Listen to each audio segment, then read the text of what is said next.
Ассалаумағалейкум, құрметті көрермендер. Былай да, достар, енді бір тобыр, бір атар қой секілді болмау үшін, егерде біздің тіл майданы қозғалысы істеп жатқан тірлігіміз ұнаса, біз түбі біздің тіл майданы қозғалысы түбі қазақтың мүддесін қорғайтын бір саяси күшке біз айналамыз. Мен оған сенемін. Мен оған үміттенбеймін, мен оған сенемін. Және де біздің қатарымызға қосылам деген жас, мықты ұлтшылдар есігіміз ашық, хабарласыңыздар.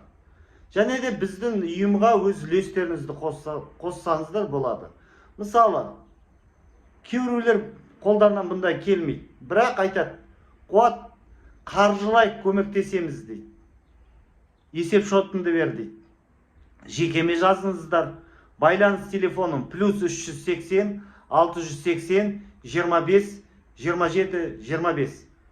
Заңгер звондайды, мысалы, адвокат айтады, Қуат, сендердің жігіттеріне тегін қызмет көрсетемін.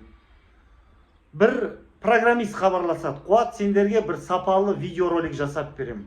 Болды. Әрбір саладағы адамдар, мысалы, айтады, Қуат, мен мысалы қорғаныс саласында жұмыс істеймін, мынандай ақпарат бар, қабылдаймыз. Медицина саласынан хабарласады, Қуат, менде мынандай жаңалық бар, мына заңсыз әрекет жасап жатыр. Хабарласыңыздар WhatsApp-қа.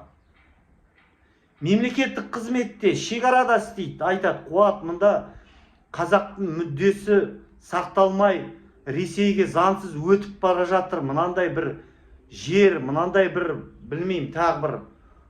Ондай ақпаратты да біз қабылдаймыз. Сондықтан қазақтар, өз үлесіңізді осы ұлтшылдар, енді партиясы дейміз бе, қозғалысы дейміз бе, әрбір қазақ өз үлесін осыған қоса алады.